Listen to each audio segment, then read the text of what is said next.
Before we start the show, don't forget to check our new ebook, Kill All Bugs, Learn Software Testing in One Day. For a limited time, it's only $9.99. Links in description. Have you ever been on a project maybe where things just felt tangled, like a knotted ball of yarn? Deadlines are whizzing by, people seem to be pulling in opposite ways, and you're just wishing someone could step in and, well, simplify the chaos. That sounds familiar to many, I think. Right. Well, what if I told you there's actually a role, often kind of misunderstood, that's specifically designed to do just that, to cut through all that complexity and really help teams succeed? Ah, you must be talking about the Scrum Master. Exactly. Welcome to the deep dive. Today, we are diving deep into that very role, the Scrum Master. We're using some fantastic insights from The Art of the Scrum Master to really unpack what this role involves, and maybe just as importantly, what it doesn't involve. That doesn't part is often key, isn't it? It really is. So our mission today is simple. Cut through the noise, clarify what a Scrum Master actually is, and uncover the surprising value they bring, whether you're in a team, leading one, or just curious about making teams work better. Let's get into this fascinating role. Absolutely, and I think you'll find understanding this role properly can really shift how you think about leadership and teamwork altogether. It often unlocks much more productive ways of working. Okay, so let's start right at the core.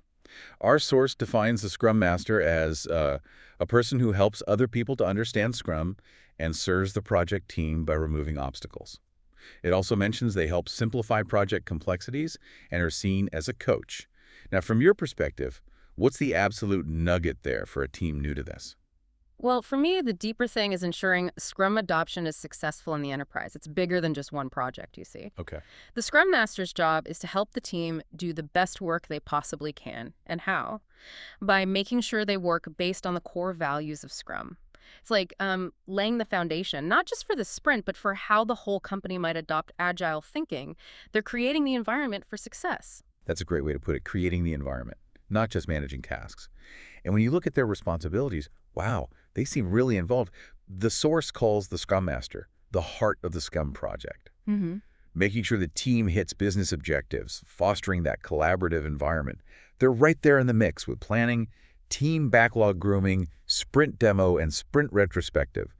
I mean, how does one person handle all that and focus on the environment? Seems that's a lot. It is a balancing act, no doubt. Because beyond those core team interactions, they're also guiding the Scrum processes themselves, promoting improved engineering practices like TDD, automated testing, continuous integration. Right, the technical side too. Exactly. And it goes even further, managing dependencies, managing risks, maybe even doing feasibility studies or helping with writing and validating specifications.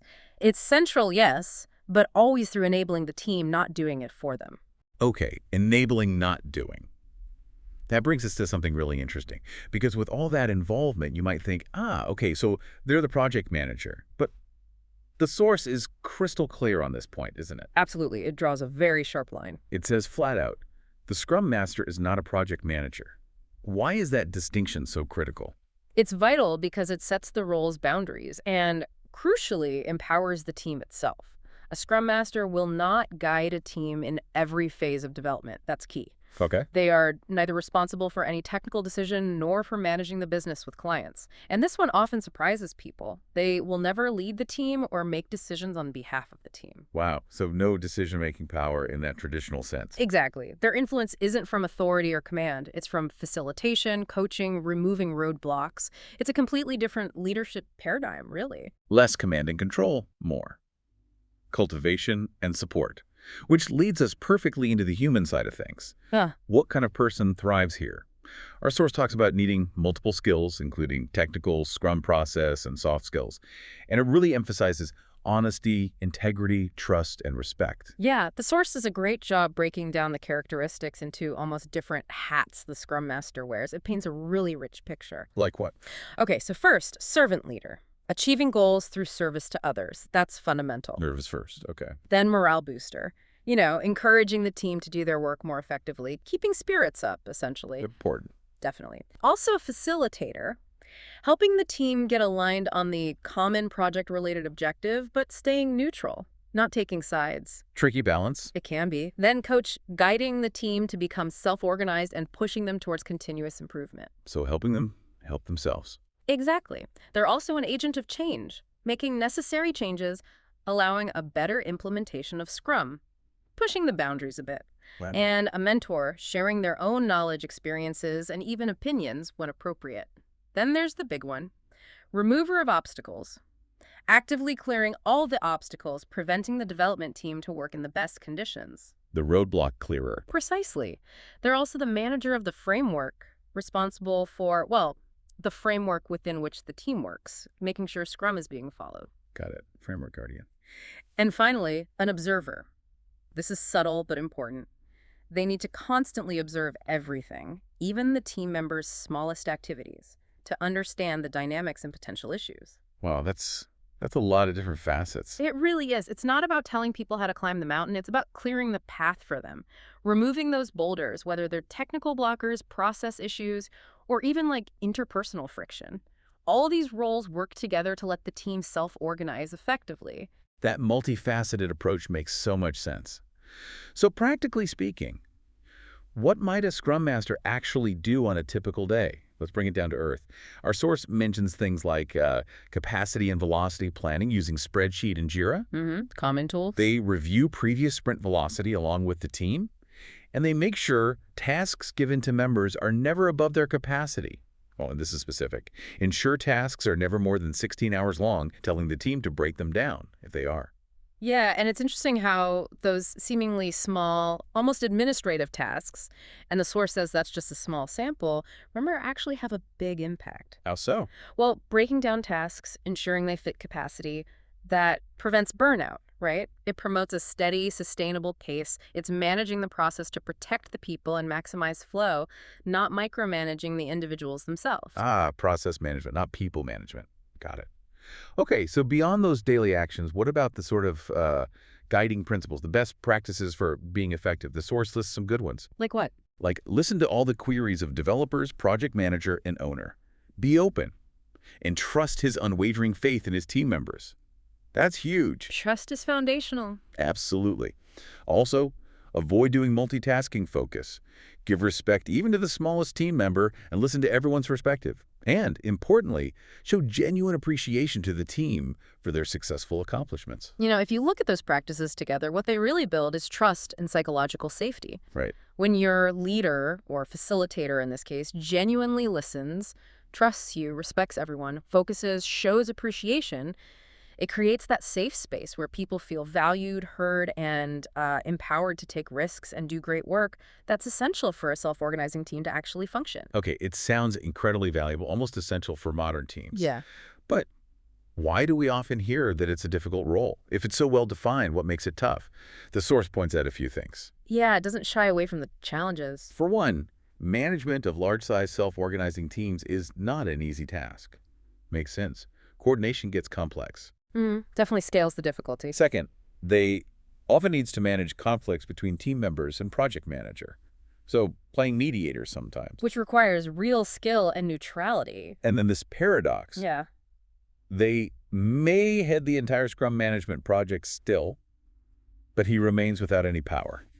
How does it even work? Influence without authority sounds like walking a tightrope. It absolutely is. And the source mentions the need for lots of willpower, which I think speaks volumes. Yeah. It also says a Scrum Master needs to actively learn about things outside the job description, like motivation, communication, behavioral economics, and a whole host of other social science. That tells you something, doesn't it? It tells you it's deep. Requires significant personal development. Exactly. It's not just about knowing the Scrum Guide. It's about understanding people, dynamics, influence. It's a sophisticated role requiring a lot of soft skills. It's like being a diplomat inside your own organization sometimes. A diplomat. I like that. It captures that sense of guiding without commanding. Okay, so for people who are drawn to this challenge, this art form, there's a way to formalize it, right? The Certified Scrum Master exam, known as CSM. Yep, the CSM. It provides a level of knowledge and expertise, and apparently there are no eligibility criteria formally, but you obviously need to understand Scrum first. Right. Having that baseline understanding is pretty crucial before you jump in, and the benefits are quite clear, according to the source. It helps you grow your career by staying relevant and marketable across all industry sectors. That's a big plus. Marketability, sure. The course itself is designed to teach enhanced skills for better implementation of Scrum. So, practical application. It gives you an opportunity to stand out among the global Scrum community, connects you with local groups, networks, and you get a 2 years membership with Scrum Alliance. So community and learning, what kind of things does the course cover? The basics, naturally, Scrum fundamentals. But also the key meetings, sprint retrospective, sprint review, release planning. It clarifies Scrum versus Waterfall or general Agile concepts. And you dive into the artifacts, the product backlog, sprint backlog, burn down charts, things like that. Sounds comprehensive. And how do you actually get certified? Pretty straightforward, really. You Mhm. take an online evaluation exam after the course, get your certification from the Scrum Alliance if you pass, and then you're an official member. Okay, clear path there. So once someone becomes a CSM, where can they go from there? What does the career trajectory look like for a Scrum Master? It's quite a nice progression, actually. You start as a Scrum Master, naturally. That's typically your role for, say, the first 1 to 5 years getting your sea legs. Right.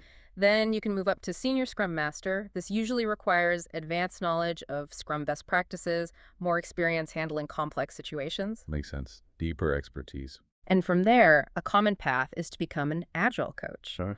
This typically needs 5 years plus knowledge as a Scrum Master, and importantly, at least 1 year experience of mentoring and coaching other Scrum Masters or teams.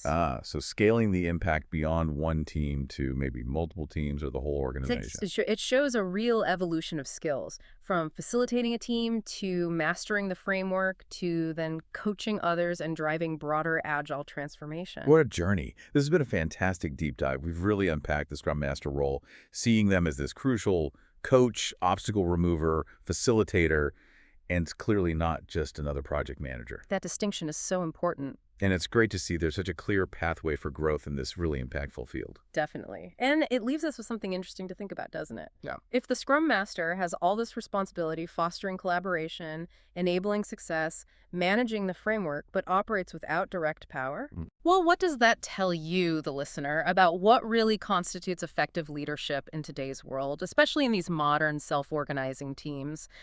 How might truly understanding this kind of leadership change how you collaborate or even how you lead in whatever you do? That's a powerful question to ponder. Definitely food for thought. We hope you'll continue exploring these ideas. Thanks so much for joining us on this deep dive. Hey, yo, haven't you checked out our new book yet? Link in description.